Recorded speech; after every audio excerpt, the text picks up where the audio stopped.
Have you ever really had really tough cookies? It might be because you measured your ingredients wrong. But if you make sure to measure your ingredients correctly, it can make you a much better cook. My name is Evelyn Gardner, and growing up, I did 4-H. I did the cooking project in 4-H for over 5 years, so I have a good understanding of how to measure ingredients correctly. In order to make your cookies not tough, you need to measure your ingredients accurately. We will talk about measuring spoons, measuring cups, liquid and plunger measuring cups. Lastly, we will talk about how weighing things might be a better option. First, we will talk about measuring spoons and measuring cups. These are measuring spoons and measuring cups. They are great ways to measure, and the most common ways to measure dry ingredients based on volume. So when using a measuring cup, it is important that you don't, when you use a measuring cup for flour, it's important that you fluff your flour before you put it into your measuring cup. Because if you don't, you will end up with too much flour in your recipe and it will make your cookies tough. Another thing that's important to remember when you're using a volume measuring cup like this for dry ingredients is when you measure brown sugar. Brown sugar is slightly different than other ingredients because it's sticky and it's not like sugar, so it will want to aerate itself more than it needs to be. So when using brown sugar, you want to make sure to pat it down in your cup and then level it off.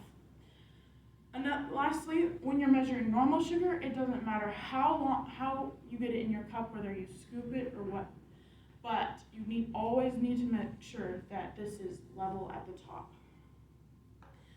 When you're using measuring spoons like this, you can use measuring spoons for liquid or solid ingredients in your recipe. But to follow what I said before, it is important that you make sure these are level. You can, for most ingredients like baking powder and baking soda, there is often a little leveler inside, so you can dip it into your container and then you can level it and put it in your container for baking your ingredients.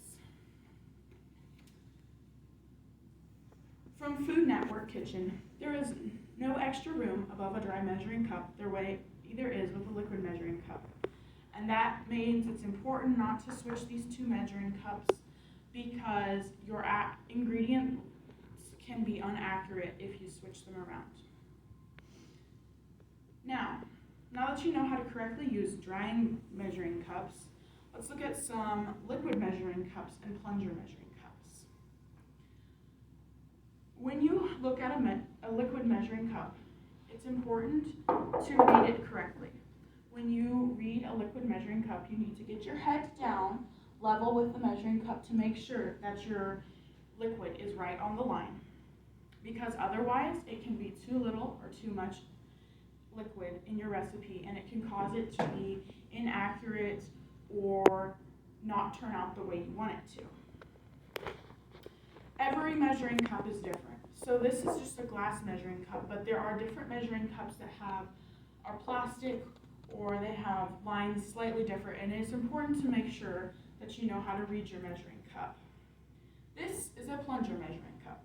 This is helpful if you have ingredients like peanut butter or honey or molasses. To measure this, you will pull it down to however much you need. In this case, I pulled it down to a cup, and you scoop your peanut butter in there, and then once you have enough, you would push it out, and the only thing that you would need to scoop off is this top part right here. And you wouldn't need to scoop it out of your measuring cup like this. When looking at different ways to measure, you might use weight. This is a scale.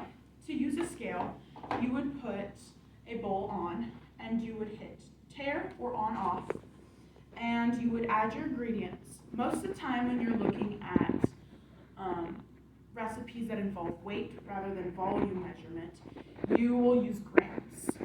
Grams are very uniform, and it's easier to not get them mixed up with pounds and ounces. This is also more helpful because you can measure your ingredients all in the same bowl and you don't have to use separate measuring cups. Most recipes, if they use weight, will use grams. When you're using grams, you have to hit tare on your scale again to measure your ingredients. Measuring spoons are another common way of measuring volume. Liquid and plunger measuring cups are a great way to also measure volume, and a scale is another way you can measure volume or measure weight when cooking. Measurements and weight might be a better way to measure your ingredients depending on what you have available. So, if you've ever had tough cookies, use these tips and tricks to measure your ingredients more accurately.